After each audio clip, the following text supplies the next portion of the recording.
My name is Daniel. I am 42 years old. Today I want to tell you my story. My wife did not speak to me for 3 months, and I did not know why.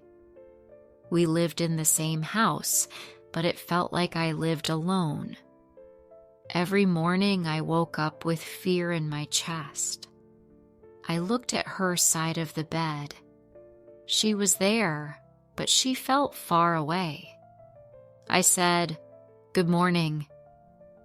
She did not answer. She stood up and went to the kitchen. I heard the sound of plates and cups, but no words. We were married for 15 years. We were not a perfect couple, but we talked every day. We shared small things. We laughed at night.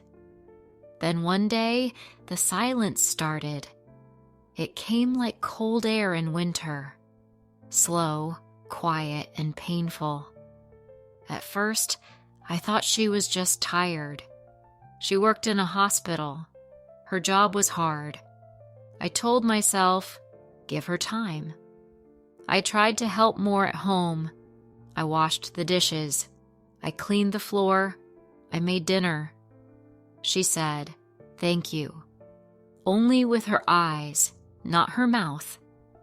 After 1 week, I felt scared. I asked, "Did I do something wrong?" She looked at me for a long time. Her eyes were red, like she wanted to cry. But she just said, "I am fine." Then she walked away. She was not fine. I knew it. But I did not know the reason. That was the worst part. If someone shouts at you, you understand the anger. But silence is different. Silence makes your mind crazy. I started to think of every small mistake I made in the past. I remembered days when I came home late from work. I remembered times when I forgot to buy things she needed. I remembered one night when she was sick and I still went to a work dinner. I felt shame in my heart. One evening, we sat at the same table for dinner. The TV was on, but we did not watch it. The sound filled the room, but it did not help. I said, "Please talk to me. I cannot sleep at night. I feel like I am losing you." My voice was shaking. She put down her fork. For a moment, I thought she would speak. Her lips moved a little. Then she stood up and went to the bedroom. I stayed at the table alone. My food was still on the plate, but I could not eat. I stopped meeting my friends. I did not tell my family. I felt ashamed. How could I say, "My wife does not talk to me"? It sounded strange and small, but the pain was very big. Our home was quiet like an empty house. At night, I heard her cry in the bathroom. She tried to be quiet, but I heard it. Each time my heart broke. I stood outside the door once. I wanted to knock. I wanted to hold her, but I was afraid she would push me away. One Sunday, I found an old photo in a drawer. It was from our first year of marriage. We were at the beach. She was laughing, and I was holding her hand. I sat on the bed and looked at that photo for a long time. I asked myself, where did that smile go? I tried to write her a letter. I wrote, "I love you. I am sorry if I hurt you.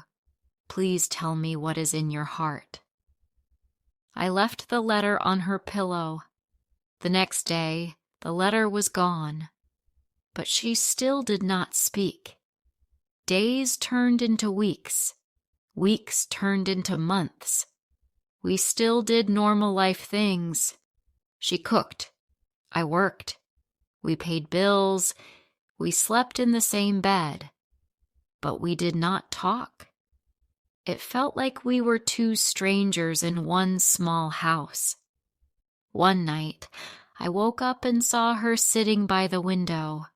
The room was dark. Moonlight was on her face. She looked tired and thin.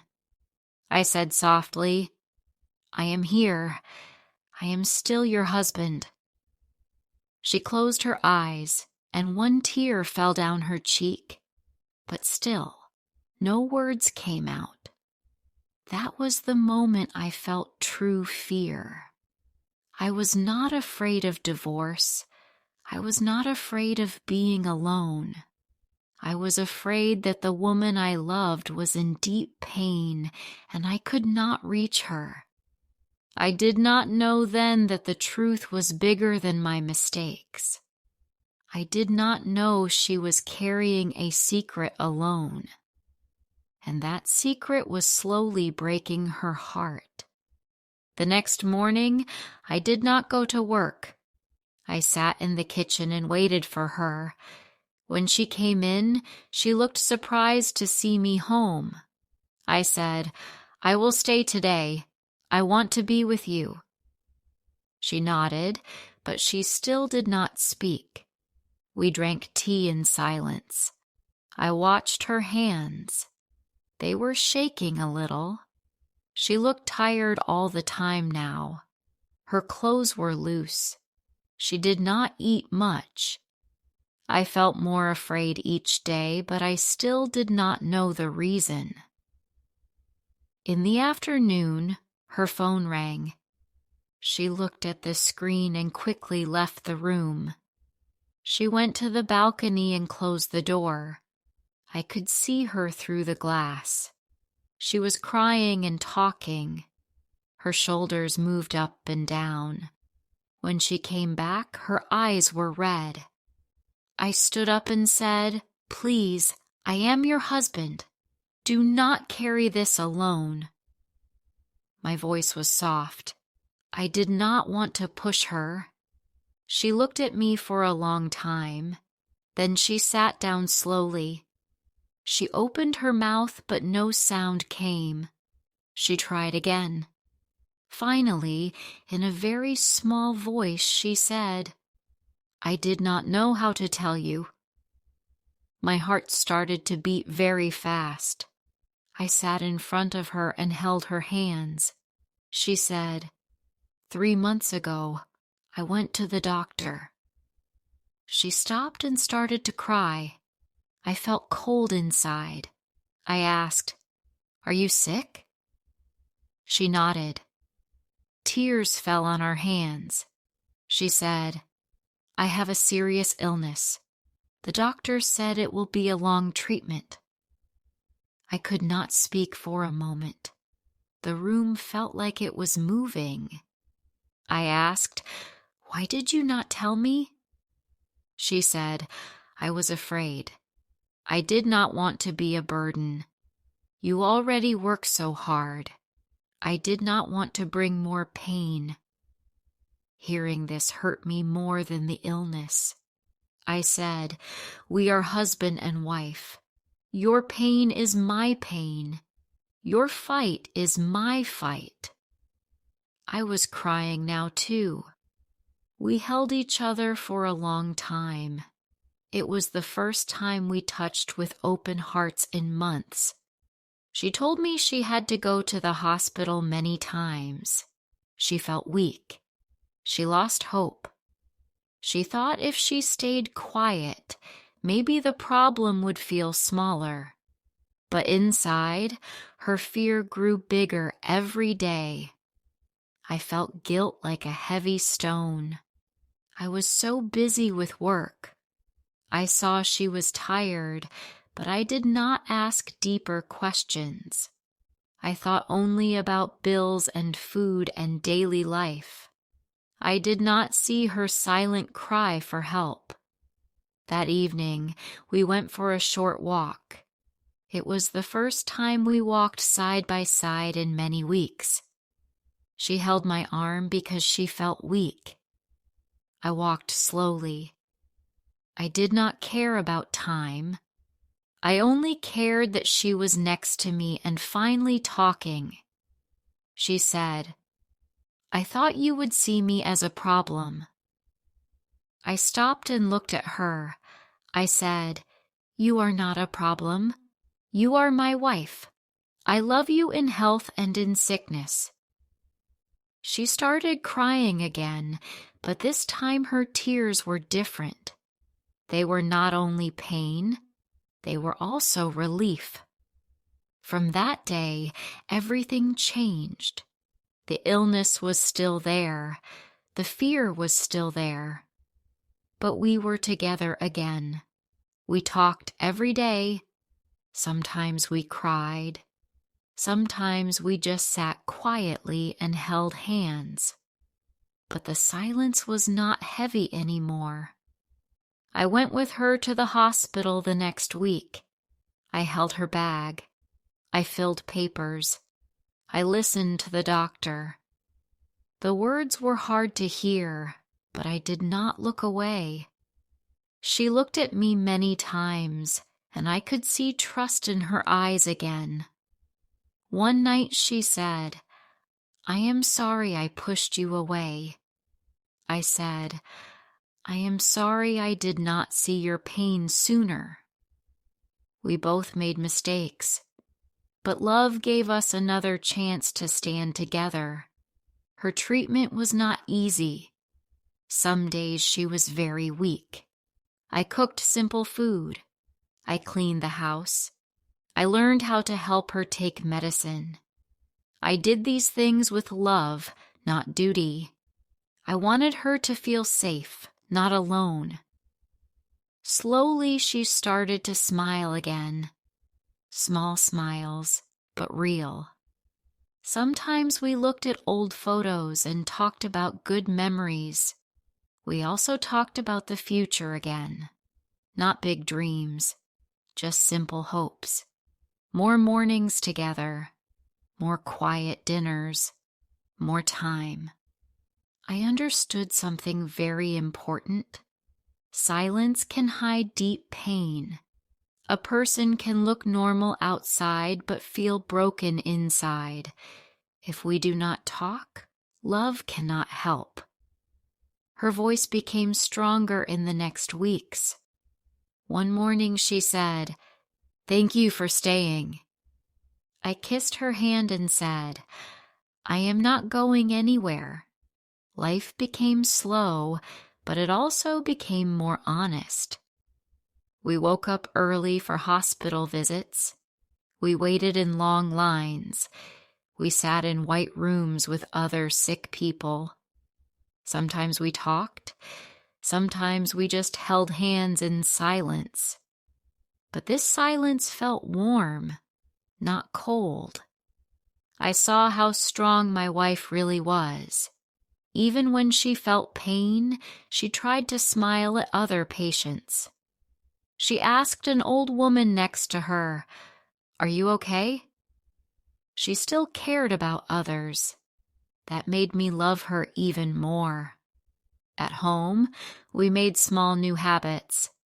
Every evening, we drank tea together at the table. No TV, no phones, just us. We talked about simple things: the weather, a bird on the window, a memory from the past. These small talks felt very big to me. One night she said, "When I stopped talking, I felt like I was already gone." Her words cut my heart. I said, "You are here. You are alive, and I am here with you." She put her head on my shoulder like she did many years ago. Her treatment continued for many months. Some days were very dark. She lost her hair. She felt weak and sad. One day, she looked in the mirror and cried, "I do not look like myself." I stood behind her and said, "I still see the woman I love." I learned how to be patient. Before, I was often busy and tired. I thought love was only working hard and bringing money home. Now I knew love was also sitting next to someone in pain. Love was listening. Love was staying. One afternoon, she gave me a small notebook. She said, "I wrote my thoughts when I could not speak." I read it slowly. On one page, she wrote, "I was afraid he would leave if he knew I was sick."